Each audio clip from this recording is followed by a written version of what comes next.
ഇന്ത്യയുടെ സ്വാതന്ത്ര്യത്തിനു വേണ്ടി ജീവിതം ഒഴിഞ്ഞുവെക്കുകയും ആ പോരാട്ടത്തിനിടയിൽ തന്റെ 23-ാം വയസ്സിൽ സ്വന്തം ജീവൻ ബലിയർപ്പിക്കുകയും ചെയ്ത മഹാനായ വിപ്ലവകാരിയാണ് ഭഗത് സിംഗ്. ഭഗത് സിംഗിന്റെ ഹ്രസ്വമെങ്കിലും സംഭവബഹുലമായ ഐതിഹാസിക ജീവിതം വരച്ചിടുകയാണ്. ഇന്ത്യയിലെ ബ്രിട്ടീഷ് കോളനി വാഴ്ചയ്ക്കെതിരെ തോക്കും ബോംബുമായി പോരാടിയ സാഹസിക യുവത്വത്തിന്റെ പ്രതീകമായിരുന്നു ഭഗത് സിംഗ്. ഗാന്ധിജിയുടെ അഹിംസയിലൂന്നിയ സമരമുറകളോട് പൊരുത്തപ്പെടാൻ അദ്ദേഹത്തിന് കഴിഞ്ഞിരുന്നില്ല. ഇന്ത്യയിലെ കർഷകരും തൊഴിലാളികളും ഉൾപ്പെടെയുള്ള മുഴുവൻ യുവജനങ്ങളെയും പങ്കെടുപ്പിച്ചുകൊണ്ടുള്ള ഒരു സായുധ വിപ്ലവത്തിലൂടെ എത്രയും പെട്ടെന്ന് ബ്രിട്ടീഷുകാരിൽ നിന്ന് അധികാരം പിടിച്ചെടുക്കണമെന്ന ഒടുങ്ങാത്ത ആവേശത്തിലായിരുന്നു ഭഗത് സിംഗ്. ബ്രിട്ടീഷ് വാഴ്ച അവസാനിക്കുമ്പോൾ രാജ്യത്ത് സോഷ്യലിസം നടപ്പാക്കണമെന്നും അതിന് തൊഴിലാളി വർഗം അധികാരം പിടിച്ചെടുക്കണമെന്നും ഭഗത് സിംഗ് ആഗ്രഹിച്ചു. 1907 സെപ്റ്റംബർ 28 പഞ്ചാബിലെ ബംഗ ഗ്രാമത്തിലായിരുന്നു ഭഗത് സിംഗിന്റെ ജനനം. സിഖ് മതവിശ്വാസികളായ സർദാർ കിഷൻ സിംഗിന്റെയും വിദ്യാവതിയുടെയും 3ാമത്തെ പുത്രനായിരുന്നു അദ്ദേഹം. ഇന്ത്യൻ സ്വാതന്ത്ര്യ സമരത്തിൽ പങ്കെടുത്ത് ഏറെ ത്യാഗങ്ങൾ സഹിച്ച മഹാരഥന്മാരുടെ കുടുംബമായിരുന്നു ഭഗത് സിംഗിന്റേത്. ഇന്ത്യൻ നാഷണൽ കോൺഗ്രസിന്റെ മുന്നണി പോരാളിയായിരുന്നു മുത്തച്ഛൻ അർജുൻ സിംഗ്. സായുധ വിപ്ലവത്തിലൂടെ ഇന്ത്യയുടെ സ്വാതന്ത്ര്യം നേടണം എന്ന ദൃഢനിശ്ചയവുമായി വിദേശത്ത് പ്രവർത്തിച്ചിരുന്ന ഗദർ പാർട്ടിയുടെ പ്രവർത്തകരായിരുന്നു അമ്മാവന്മാരായ അജിത് സിംഗും സ്വരൺ സിംഗും. അച്ഛൻ കിഷൻ സിംഗ് ആവട്ടെ നാട്ടിലെ വിപ്ലവ പാർട്ടിയിൽ അംഗമായി ബ്രിട്ടീഷുകാർക്കെതിരെ ശക്തമായ പോരാട്ടമാണ് നടത്തിക്കൊണ്ടിരുന്നത്. കോൺഗ്രസിന്റെ മുഖ്യധാരാ നേതൃത്വവുമായി ഇവരെല്ലാം കലഹത്തിലായിരുന്നു. ബ്രിട്ടീഷുകാർക്കെതിരെ അവർ ജനങ്ങളെ സംഘടിപ്പിച്ചു. ഈ വിപ്ലവ പ്രവർത്തനങ്ങളുടെ പേരിൽ അവരെ സർക്കാർ ജയിലിലടച്ചു. ഭഗത് സിംഗ് ജനിച്ച അന്ന് വലിയൊരു അത്ഭുതം നടന്നു. ജയിലിലായിരുന്ന അച്ഛനും 2 അമ്മാവന്മാരും അന്ന് ജയിൽ മോചിതരായി. കുടുംബത്തിൽ ഭാഗ്യവുമായി വന്ന കുട്ടിയുടെ ജനനം കുടുംബാംഗങ്ങളെ ആഹ്ലാദഭരിതരാക്കി. അമ്മാവന് ദൈവത്തിന്റെ ഭാഗ്യസന്തതി എന്നർത്ഥം വരുന്ന ഭഗവൻ വാല എന്ന് പേരിട്ടു. ഭഗത് സിംഗിന്റെ അമ്മയുടെ ജീവിതം ദുഃഖപൂരിതമായിരുന്നു, ഒപ്പം ദുരിതം നിറഞ്ഞതും. വിപ്ലവകാരിയായ ഭർത്താവിനെ കുടുംബത്തിന് നഷ്ടമാകുമോ എന്നവർ ഭയപ്പെട്ടു. അവരുടെ ദുർബലമായ ചുമലുകളിലായിരുന്നു ആ വലിയ കുടുംബത്തിന്റെ മുഴുവൻ ഭാരവും. മക്കൾ മാത്രമായിരുന്നു അവർക്കൊരു ആശ്വാസം. അച്ഛന്റെ മാർഗം മക്കൾ പിന്തുടരരുതേ എന്നവർ നിരന്തരം പ്രാർത്ഥിച്ചുകൊണ്ടിരുന്നു. പക്ഷേ വിധി മറിച്ചൊരു തീരുമാനമാണ് എടുത്തത്. ഭഗത് സിംഗ് അച്ഛന്റെ വഴിയിലൂടെ തന്നെ പോയി, അതിലും 10 മടങ്ങ് തീവ്രതയോടെ.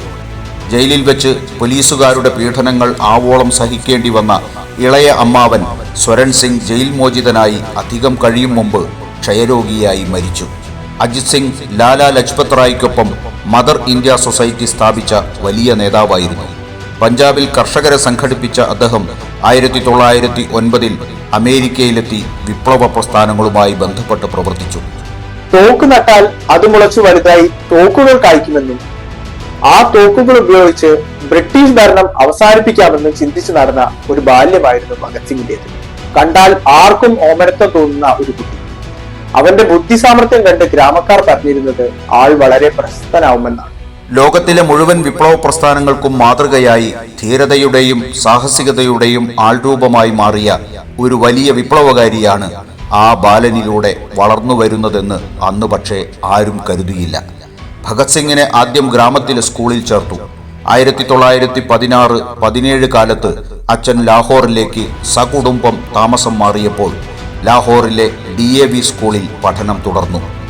ഭഗത് സിംഗ് ചെറുപ്പം മുതലേ മറ്റു കുട്ടികളിൽ നിന്നെല്ലാം ഏറെ വ്യത്യസ്തനായിരുന്നു. കറകളഞ്ഞ ദേശീയ ബോധം ആ സിരകളെ ത്രസിപ്പിച്ചിരുന്നു.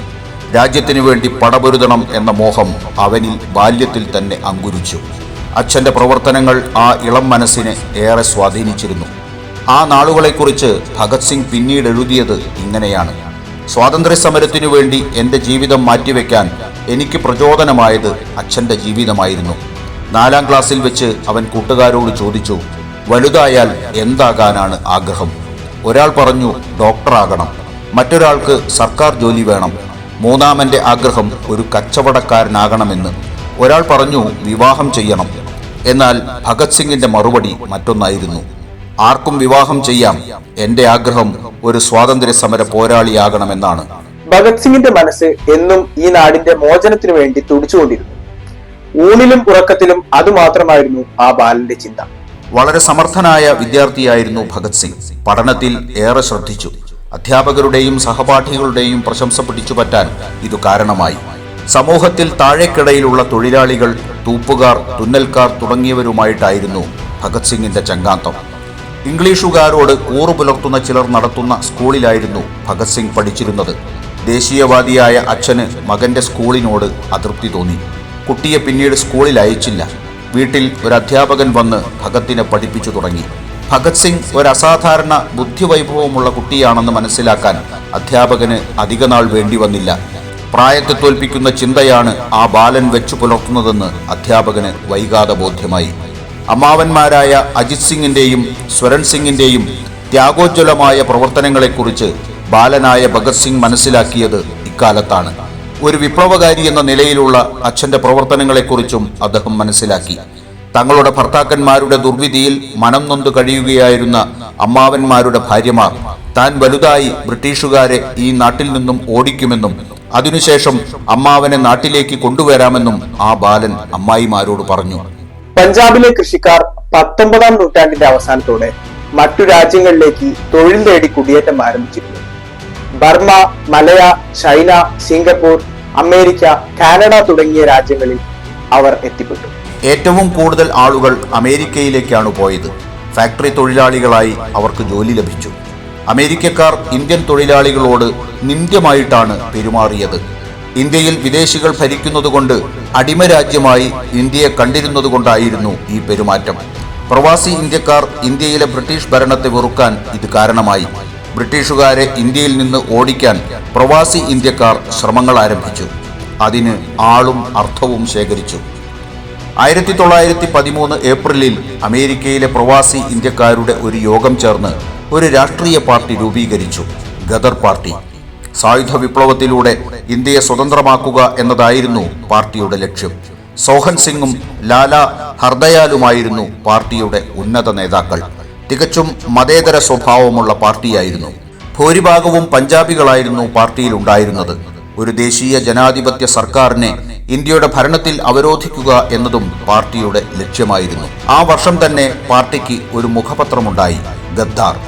പഞ്ചാബി, ഹിന്ദി, ഉറുദു, ബംഗാളി, ഗുജറാത്തി തുടങ്ങിയ ഭാഷകളിൽ പത്രത്തിന് പതിപ്പുകളുണ്ടായി.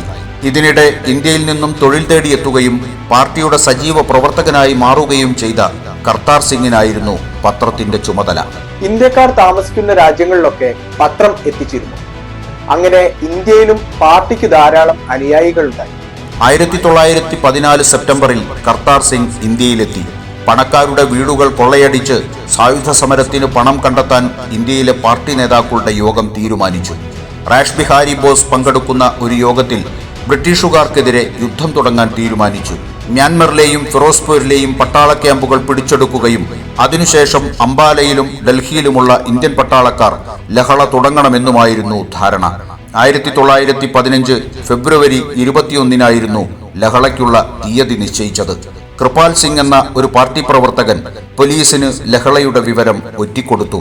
പോലീസ് നേതാക്കളെ അറസ്റ്റ് ചെയ്തു. ഇന്ത്യക്കാരായ പട്ടാളക്കാരിൽ നിന്നും ആയുധങ്ങൾ പിടിച്ചെടുത്തു. ഇതോടെ വിപ്ലവം അലസി.